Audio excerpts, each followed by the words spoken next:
and welcome to Hump Day. It's Wednesday, the 20th of May. We've had some welcome news this morning from the New South Wales Premier in terms of some changes that will apply to New South Wales. So I'll get to that in a moment. But in the meantime, good morning. Thank you so much for joining us. Welcome. Welcome to those who have become regulars to this, our daily Facebook live stream, and welcome to those that are new to this process and to our daily live stream. So I'm Bronwyn Pearson. I'm from Pinnacle People Solutions, and our company specialises in supporting regionally based small to medium enterprises and not-for-profit organisations with everything to do with their staffing. Anything you can imagine you would need to support with, we can provide you with that. So we are here to help you and your business through what are very challenging COVID-19 times. And the why for our business is essentially to help sustain and grow regional communities. So when this all started to happen, it's been this is our 10th week of daily live streams, so it's nearly 3 months. When this all started to come to fruition with the pandemic that time ago, we all got round the table and said, how can we best support our employers and their staff over this period of time?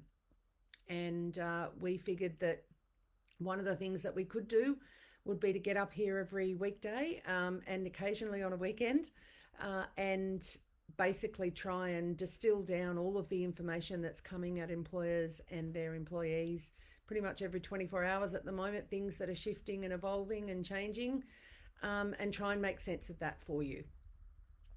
Alongside that, we've also been doing special topics over this period of time, which are areas that we either we believe employers really need to know about and to be aware of, and also topics that our clients and audience are telling us that they'd really like to know more about. So we are live at 9:15 every weekday. This is our 10th week with updates on, as I said, new information and more detailed information about topics relating to staffing and to business management.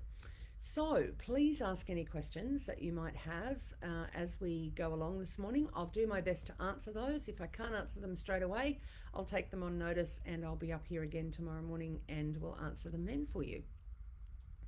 Outside of putting a question up there in the chat screen, you can contact myself and my phenomenal team anytime. There's a whole range of ways you can get in touch with us, and bless my team, Jess in particular. She's just popped up the contact details there for you in the chat screen. So Facebook, email, phone, website, there's so many ways to reach out to us, so don't hesitate to do that. If there's any questions that you have after today, and certainly any if you want to chew the fat over what's happening with your business and get a sort of sense of how this all might apply to you, don't hesitate to reach out and get in touch with us.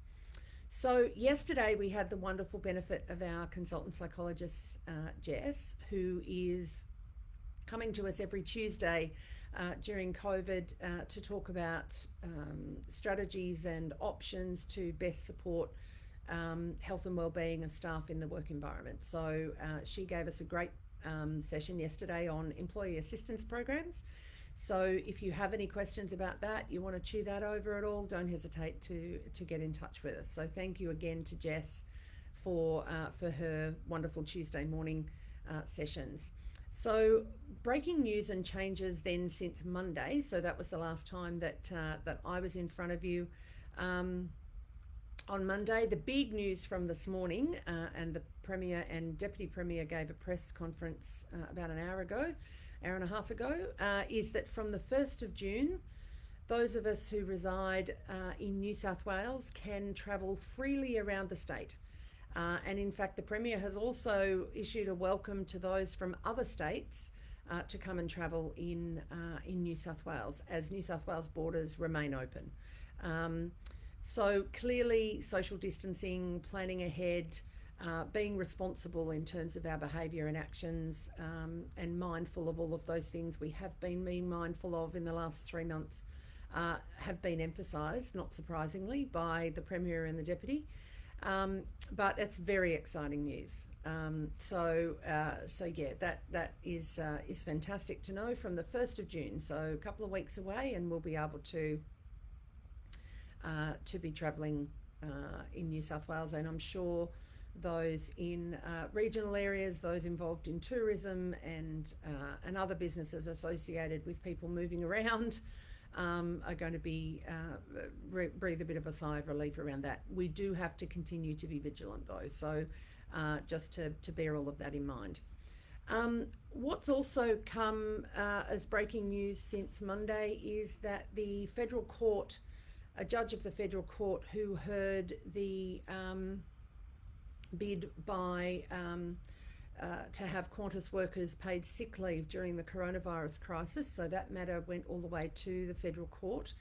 The submission was in relationship to 20,000 or so Qantas workers who were stood down in March,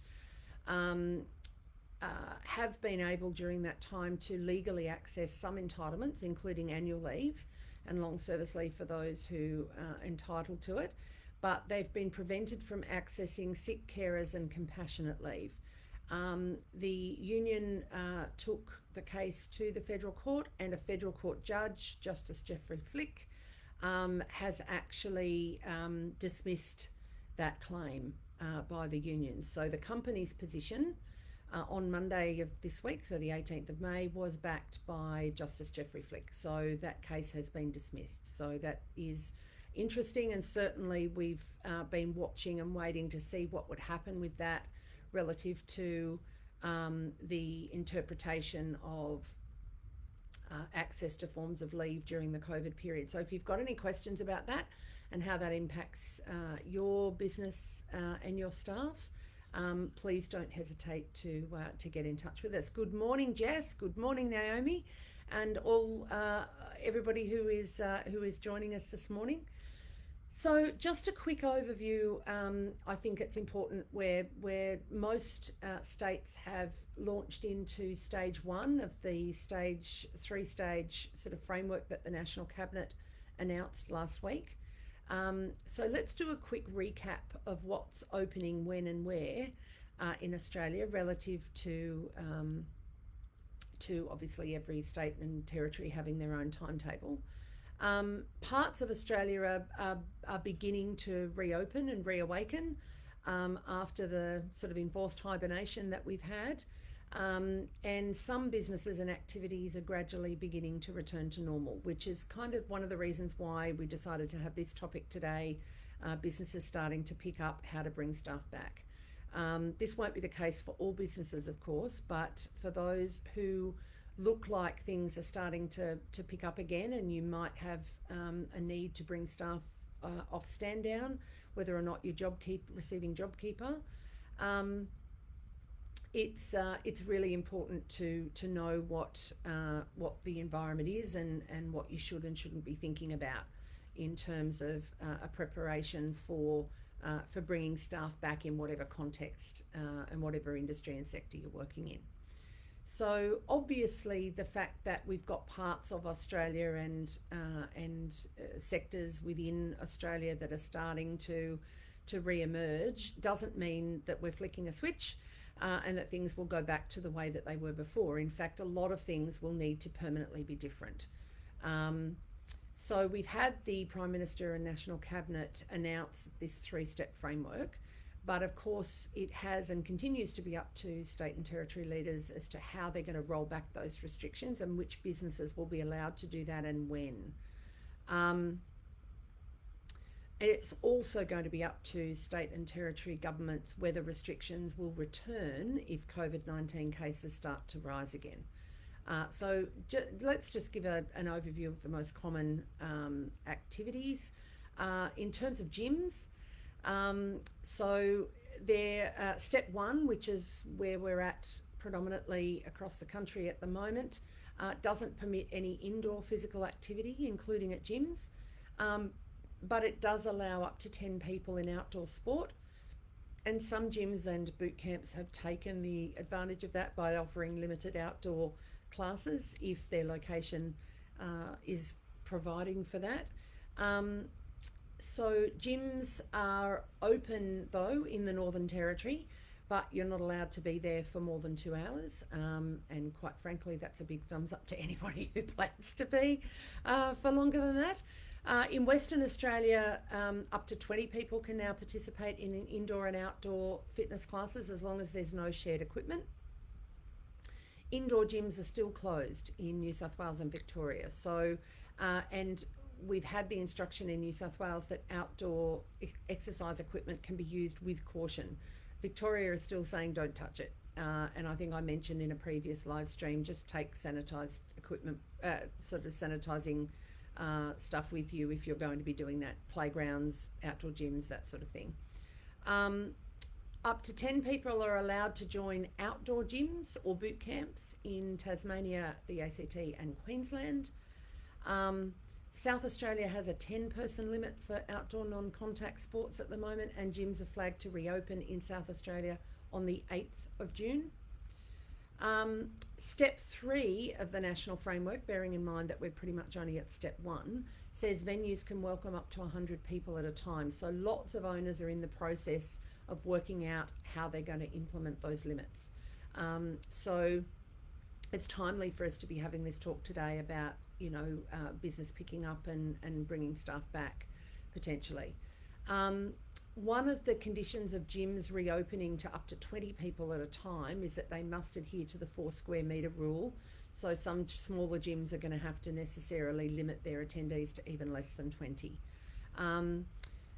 Obviously, every gym would be expected to have their own COVID-19 plan, so contact your facility to see how they're implementing it and what the conditions for reopening are before you go. No cinemas yet, but in some places they're not far off. National framework says indoor movie theatres can open for up to 20 people in step 2 and up to 100 people in step 3. Certainly Queensland is adopting this as part of their plan for stage 2, which they're expecting to start on the 12th of June, subject to how coronavirus infections are tracking. So has South Australia, where cinemas and theatres are to reopen on the 8th of June. On the 5th of June, cinemas in the Northern Territory are set to reopen, and Western Australia has flagged reopening cinemas with gathering limits as part of their 3rd phase of easing restrictions. There's not a lot of detail at the moment about what distances people would have to sit apart when cinemas do reopen. And cinemas and theatres in New South Wales are still closed for now. They are also still closed in the ACT, Tasmania and Victoria. But Tasmania has flagged reopening cinemas to up to 20 people from the 15th of June. For now, we can all stick to streaming services for the next little while. So one of the other questions that we've had is, can I go to brunch? In most states and territories now you can, but the process is going to be different. You may have already experienced that to what we're used to. So in WA, you can have up to 20 patrons sitting in cafes and restaurants, but in Queensland, Tassie, the ACT and New South Wales, venues are still limited to 10 people at a time for now. Outdoor dining in small groups has resumed in South Australia as long as everyone is appropriately social distancing. Table service is still not available in Victoria, but you can continue to get takeaway. Restaurants, cafes, food courts, clubs and sports and RSL clubs are open again in the Northern Territory, but as with gyms, there is a 2-hour time limit. Some restaurants and cafes, and you may have already experienced this, are requiring people to have downloaded the COVID Safe app or to be providing their contact details before they can dine at the venue for contact tracing purposes. And because of customer limits, pre-bookings obviously are recommended. Now, we have had media about the fact that it's not lawful for employers to request their staff to download the COVID Safe app. So that's been made very clear, but certainly in terms of service provision, some restaurants and cafes are requiring patrons to download the COVID Safe app. Nightclubs, for those of you who are more on the party animal side of things, aren't at the top of the list to reopen first in most places. The Northern Territory, though, is ready to party, so they're reopening nightclubs, concert halls, dance halls and bars on the 5th of June. Queensland has listed nightclubs as one of the venues that can have up to 100 people from the 10th of July, but that's obviously going to be subject to further planning. Nightclubs have also been listed as a future step for consideration in South Australia, but there's no date in respect of that for now. The National Framework has recommended that nightclubs don't reopen until stage 3 of the framework, but when they do, they can have up to 100 people. The National Framework also recommends that places like brothels and strip clubs stay closed until further notice. Right, in terms of camping, can I go? Not in Victoria. You've still got a ban on camping in national parks in Victoria. Camping in a state park or campground is still prohibited in Tassie too, but it is flagged to be released with stage 2 in Tassie on the 15th of June. Campgrounds in the ACT are still closed. Caravan parks and campgrounds remain closed in New South Wales unless you work or permanently live there. Queenslanders are only allowed to go on day trips at the moment, but from the 12th of June, camping in national and state parks will be back on, and people can travel from up to 250 kilometres from home to do that. In South Australia, regional travel is allowed again, and campgrounds and caravan parks are allowed to reopen, again with all the necessary social distancing obligations. Camping is permitted in WA according with travel restrictions. There are still some intrastate borders in place in WA, and campers need to observe the 10-person gathering limit. Similarly, in the Northern Territory, you can camp, but you can't enter restricted biosecurity zones, so it's best to check what parks are open and the activities you can do before you go. Can my footy team train and play? Organised training is allowed for sports teams in the Northern Territory, and playing team sports is expected to be allowed there from the 5th of June. In Western Australia, you can play non-contact sport with up to 20 people, and some contact sport is expected to return in their stage 2. In Queensland, up to 10 people can play non-contact sport outdoors, but from the 12th of June, up to 20 people can gather for non-contact indoor and outdoor community sport. Outdoor sports training is allowed in South Australia for up to 10, and competitive sport is flagged to resume from the 8th of June, including indoor sport. That's in South Australia. ACT is allowing up to 10 people to participate in social sport as long as it's non-contact and as long as it's outdoors, and up to 10 people can do non-contact training in Tasmania as well. In Victoria, sport can resume if it's outside, non-competitive, everyone stays at least 1.5 metres apart, and there's no more than 10 people in a group. So if you can't modify your sport so there's no contact, it's not allowed in Victoria. New South Wales continues to say that people must stay 1.5 metres apart outdoors, and no more than 10 people can gather. Okay, so the main thing to remember is that every state and territory is rolling back their restrictions differently, even though there's a national 3-stage framework. Within that, each business is expected to come up with their own plans to meet requirements based on their particular location, their facilities, their staff, and their style of operation. Now, continuing, of course, National Cabinet is reviewing the progress of easing restrictions regularly, as are the state and territory governments. So there is a chance that restrictions could remain in place or even be brought back if safety is proven to be at risk. So if you're not so sure about something, check your state or territory government's website or contact a business directly to ask how they're doing things. If you're a business and you're not sure how you could be doing things or how you might need to plan, get in touch with us. We can absolutely help you. So that leads us to our topic for today, which is businesses picked up or is picking up or is hoping to pick up. How do I bring staff back? Okay, so in no particular order at this point in time, the first question I think would be on people's minds is what's going to be the safest thing to do? Being clear on your health and safety obligations is incredibly important, and we had 2 very important sessions last week on health and safety. And on Monday, we talked about we're 2 months in or thereabouts to businesses that may have started to work remotely in full or in part. And how's that going? And how do you know it's going as the business owner? So that was Monday's topic. So there's a bit of a flavour around health and safety and planning and all of those things at the moment, quite sensibly so, because your expectations as employers are really significant under law. And the Safe Work Australia website has very clear checklists, guidelines, information per sector, per profession, in terms of what the things are that you should be being mindful of in the gradual return to work. The fact of the matter is, in answering the question about what's going to be the safest thing for you to do for your business, the fact of the matter is, if a 90-minute restaurant meal, a 120-minute choir practice, or a 180-minute birthday party is enough for one person to infect a room full, how much more risk is in a 540-minute workday, even with precautions? So that is something I think is really important to consider. Rather than bringing employees back, you might want to think about remote working for a longer period, potentially even for the long haul. As some are beginning to do that, and we're seeing this in lots of businesses across the globe, not just in Australia, and also lots of businesses irrespective of size, industry, construct, etc. So Google and Facebook, for example, have gone down this route, telling employees to work from home for the rest of 2020.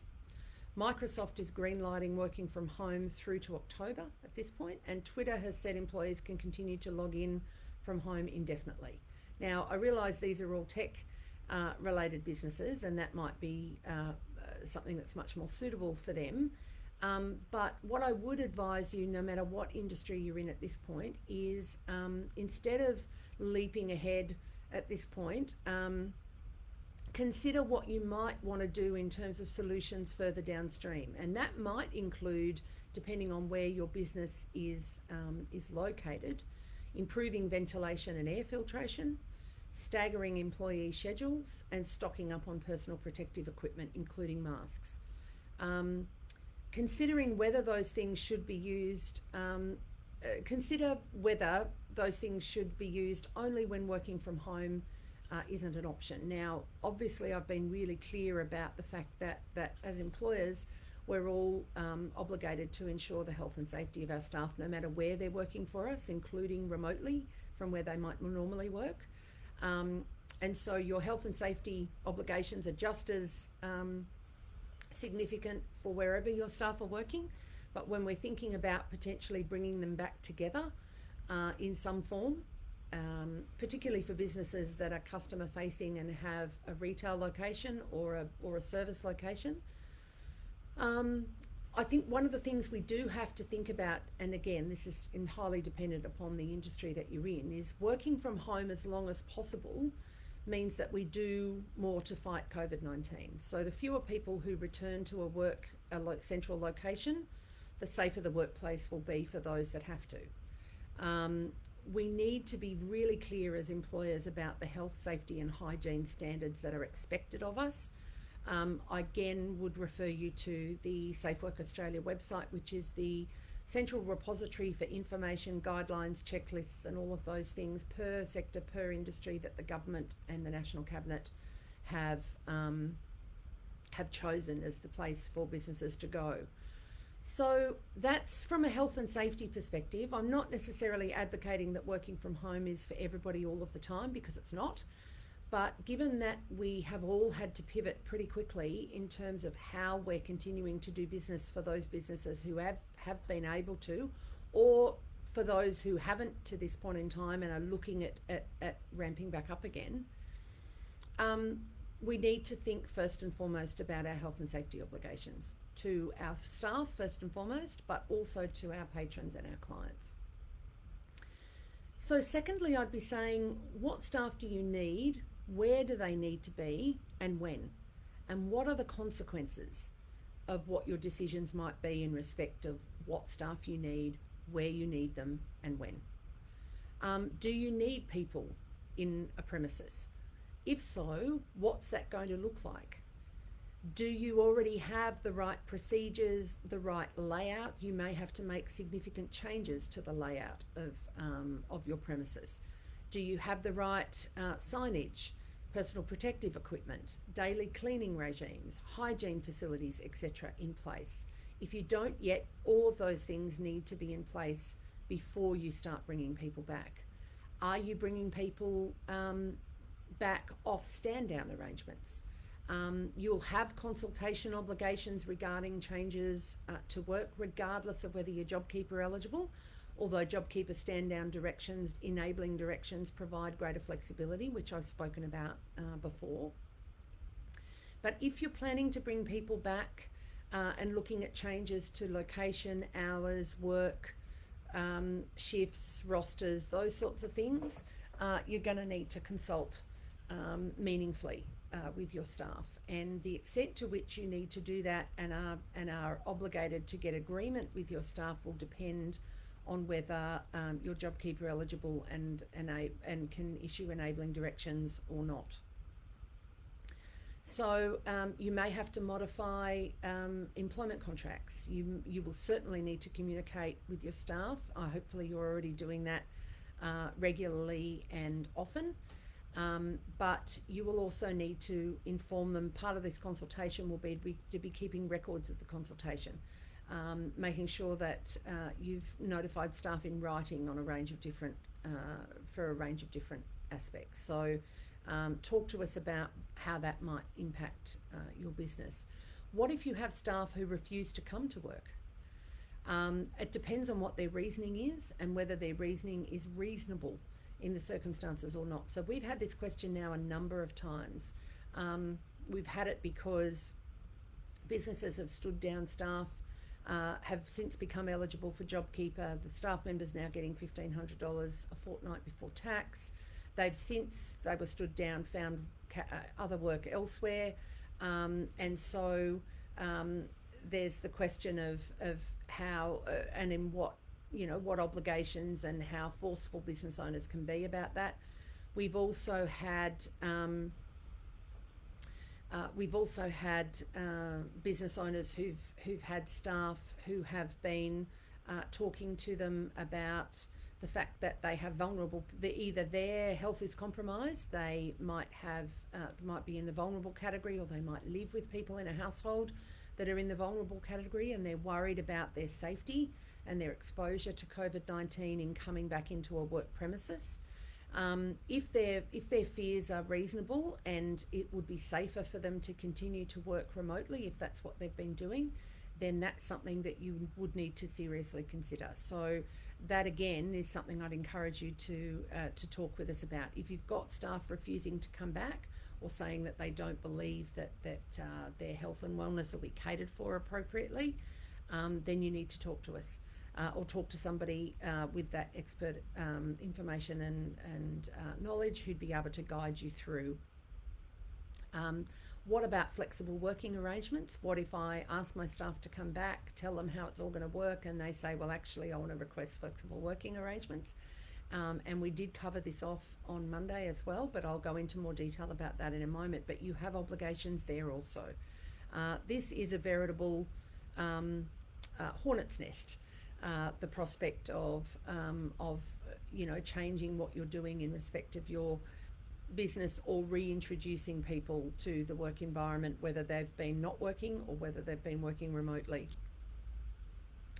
So in terms of returning to an office space or a retail space or any kind of office or business location, which might be different from how you have been working for the last couple of months, or you maybe haven't been working at all and this is a restart of the business, or you've been working on a skeleton crew and now you're looking to build that up again. Whatever that return looks like or that ramping up looks like, each and every business will need to look at what they're doing and the guidance which is being provided, particularly through the Safe Work Australia website, and then decide how does it apply to you. What can you and what would it be advised for you not to do?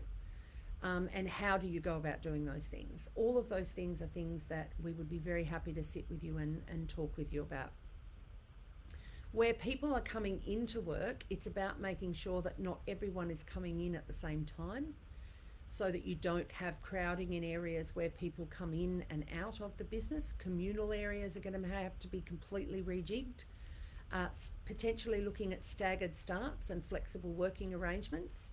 Those things have been strongly recommended by government and associated agencies, as well as continuing to have staff work remotely where possible. And that is still, with the public health orders, the default setting as far as that's reasonable to continue. And there won't be an expectation about everybody being back in a work environment until stage 3. And even then, the environment will look quite different to what it did when we all left it. And necessarily will need to because of social distancing. Those changes to where we might return to work will need to be in place for the foreseeable future, because we don't know how long we're going to be living with COVID-19 in Australia. So the measures that we start to put in place now are probably going to be measures that we need to continue to follow for many, many months. So that is something we need to be really well aware of.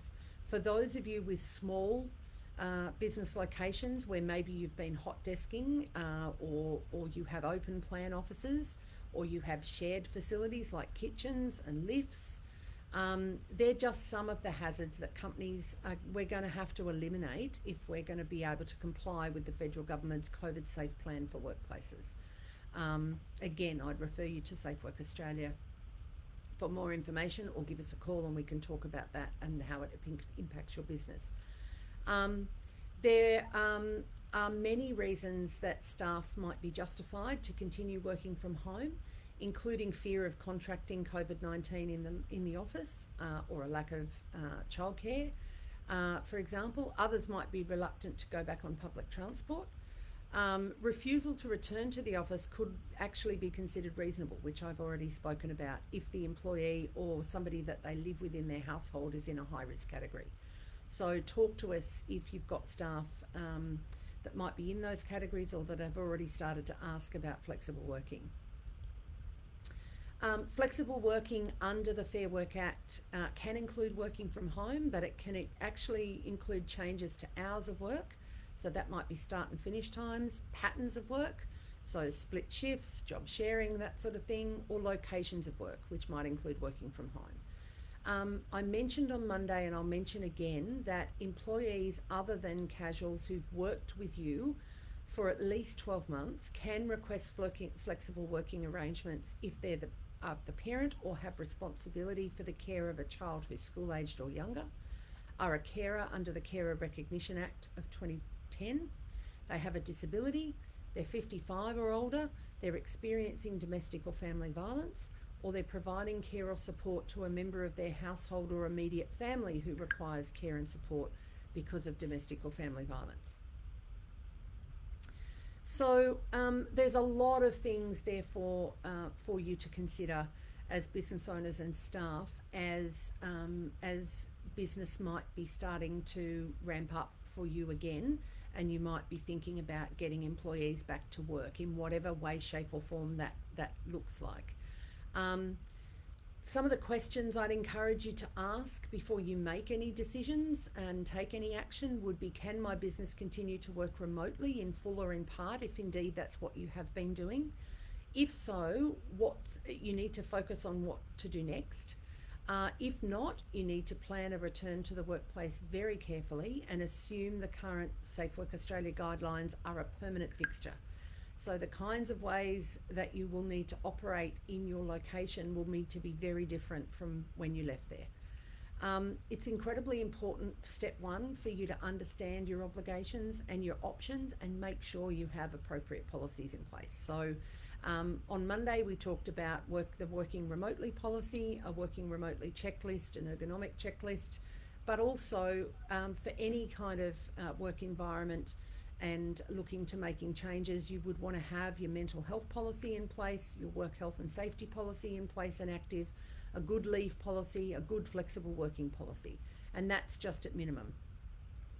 Step two should be to review your existing arrangements, if you've had any in place to this point in time, what you need to achieve as a business that might be looking to restart or ramp up again. What do you need to achieve to do that? And planning that ramp up, incredibly important, because you have a lot of obligations, but you also have a wide range of options potentially that you can consider.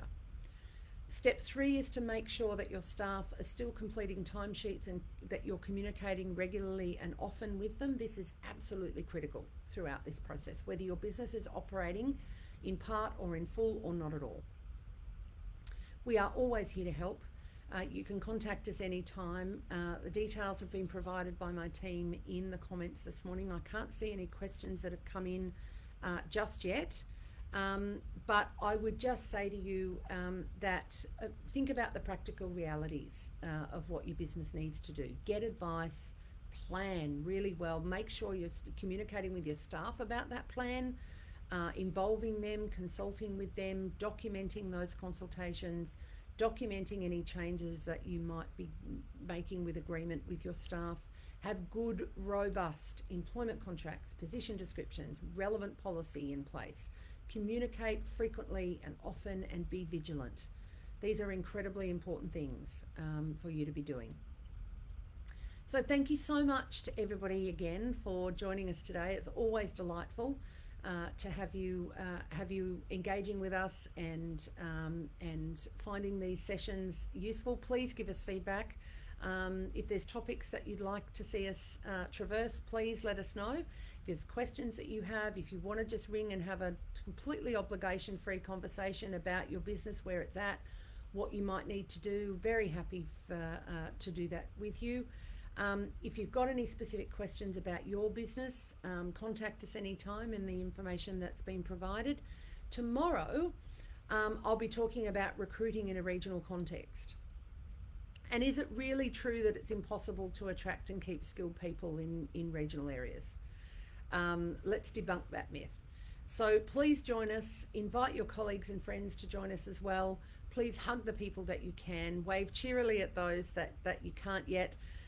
Stay safe, stay home when and as if you can. Wash your hands, and we'll really look forward to seeing you tomorrow. Thank you so much again for joining us.